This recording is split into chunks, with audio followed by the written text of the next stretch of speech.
I end up and this is the part that I don't share about my testimony. So I end up, and I'm not gonna get into too much detail, but I'm seeking out any way that I can possibly be famous or anything like that. And I start to look and read up different things, some dark things that you shouldn't be looking into and reading up into, and in order to try to see how, like I've heard stories about people doing this stuff, right? Like doing these dark things or whatever to get riches and fame. So I'm starting to search for it. I'm starting to read up to it because I'm curious. Is that stuff even possible and stuff like that? So that's something that I end up doing in the midst of looking and researching and looking at stuff like that.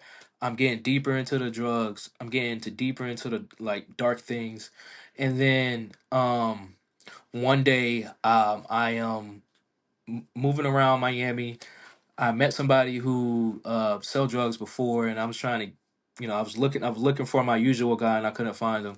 And then I remembered that I met this random guy at a spot before, so I ended up calling him up, and I said, "Hey man, do you have X, Y, and Z, whatever drug that I was looking for?" And he was like, "Yeah, man, just come to the house, pull up." So I drive to his house. I pick it up. I feel really weird at his house. There was some weird stuff going on in his crib, but I was not really, I wasn't paying attention too much to it. But looking back, I can see, be like, okay, that was weird. His place was weird. But I picked up some drugs from him. I go to the house. I go to my house. I drive back, and my plan is to just do some drugs at my house and just chill. I take some drugs, and then when I do that, I start to hear a voice in my head speak to me, and I think the voice, I'm thinking that I'm just really high or something like that, or hallucinating. And the drug that I was doing, you don't really hallucinate, like that on it. But I was just like, okay, maybe, maybe just I took a lot of it, I took too much of it, or something like that. And I begin, so I'm thinking I'm talking to myself, but in reality, I'm talking to something else. And it was a demonic spirit that I was speaking to. And at first, the demonic spirit was just talking to me in my head, having a normal conversation as if me and you was just sitting here. Like it's speaking and me answering it, right? And we have it starts off normal, talking about normal things, and then all of a sudden the voice says, "Hey, didn't you like, don't you want to be a famous rapper?" And I say, "Well, yeah, I did. Like I did want to be a famous rapper." And then it proceeded to tell me how I could become a famous rapper, and it said I could be a famous rapper if I did X, Y, and Z, which is pretty much saying that I could sell my soul for riches and fame if I did what it wanted me to do, and pretty much sign a contract for my soul. So yeah, crazy, very dark stuff, right? Of course Yeah. now I know that all souls belong to God, and that's a trick from the enemy. The enemy wants to trick people who are maybe placed in the same position as that to tell them that that they can somehow sign some agreement and God can never win them back. But first of all, everything could be broken by Jesus. Every evil assignment, every demonic hold can be broken by the name of Jesus. And my testimony actually shows how powerful his name really is. But that's the Absolutely. front half. That's how everything kind of started. Wait, so Razzie, this is interesting. So when you went ahead and you're looking into the most likely the occultic kind of routes in order to get you a little bit, of additional fame and fortune, when you go down that rabbit hole, you start going deeper and deeper, and then also the drugs come with it, so that makes sense.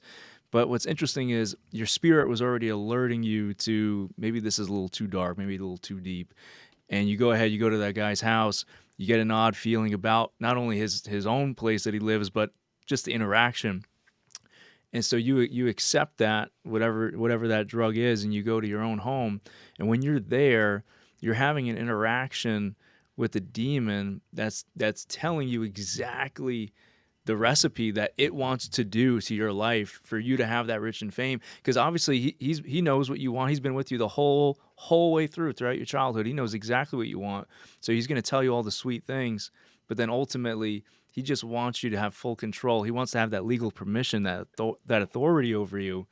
That's wild. So what's the most interesting part about that is that it actually told you what the blueprint was for your own individual success, Hmm. and you still said no, that's not for me.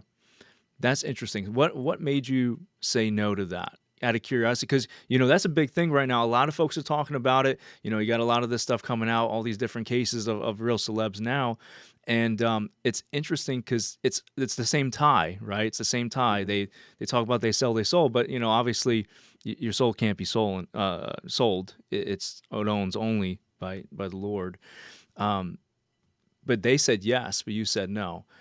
That's interesting. Was it because of your foundation in that you So knew that Christ was real? and I want to be, I will be very candid. So the only reason why that didn't work is because God didn't allow it to work. Mm, that's That's the deep. only reason why it didn't work, because God did not allow it to work. So I don't share this in the interview. So I said no eventually, but at first I was down for it. I said okay. I said okay, let's do it, right? And as and it's hard for me to talk about, but so I said yes at first, and there were some things, which I'm not gonna go in detail. There were certain things that had to be done, certain contractual things it's like part of a ritual type thing that I had to do, and that last thing would not work for some reason. Just would not work. It would not Wow. work, Wow. and um, so now it's getting upset. The so I'm having I've been having a conversation with it, right? I'm going through the steps that it wants me to do in order to do it, right? To of course, there had to be some ritualistic type stuff that it and I'm trying to think the best way to put it. So I wouldn't have to do anything physically to anyone or anything like that, but I had to come in agreement with certain things. And if I did not come in agreement with it, and didn't, it wouldn't allow the contract to whatever be done, right? So that last thing it wanted me to do, it wouldn't work, and so now it's getting to the point that it's angry. It's getting real angry at me. At first, it was talking to me normal, and now like I can hear, and this is and like not funny, but I started I realized now years later that these evil spirits, they're not like they're not super beings. Like they have supernatural power, but they're not strong. They're not stronger than Jesus. These things, and now that I think about it, it was getting upset. It was getting impatient. It's almost because it was getting upset and frustrated. I'm like, yo, this it makes me think that thing is not as intelligent as it wants people to think. It's not as Yeah. intelligent Yeah. as it leads on, because you're getting Mm, frustrated, like it's not even working for you. You get what I mean? yeah. So that's what I think about that stuff now. I'm like, yo, I really say like these demons are really dumb. I say that all the time, like they're really dumb Yeah. Yeah. because Yeah. all I have to do is just call him my Lord and Savior, and they're done. You know what I mean? So, but that's neither here nor there. So it's getting frustrated that it's not working, and after that, I say, you know what? Nah, don't worry about it. Right? When I did that, that's when the paranormal stuff started. Paranormal stuff already started happening in my home, like right before that. But right then, that's when the paranormal activity started happening in my house. Whoa, okay. So they're mad and they want to go ahead and scare you. They want to frighten you to get you back to be Mhm. submissive, to say, no, no, no, come back. Let's do the contract. Let's finish Exactly. it up. And they want to go ahead and have more oppression over you. Because I'm sure, once you come into that full agreement, there's just gonna be more oppression. There's Mhm. just gonna be more things over you. But regardless, you'll still have all the things in the natural realm. But that's interesting. So obviously things picked up, and I get that. I get it. And there was a bigger plan for you, Razzie, and I think that's the reason why the Lord stopped it. You see in today's day and age, I mean, there's a ton of people that talk about it. There's a ton of people that go through with it, and they have it. But I think there's something about you, Razzie, that the Lord wanted specifically, and I think it's a real gift that we have you on the right side, as you mentioned.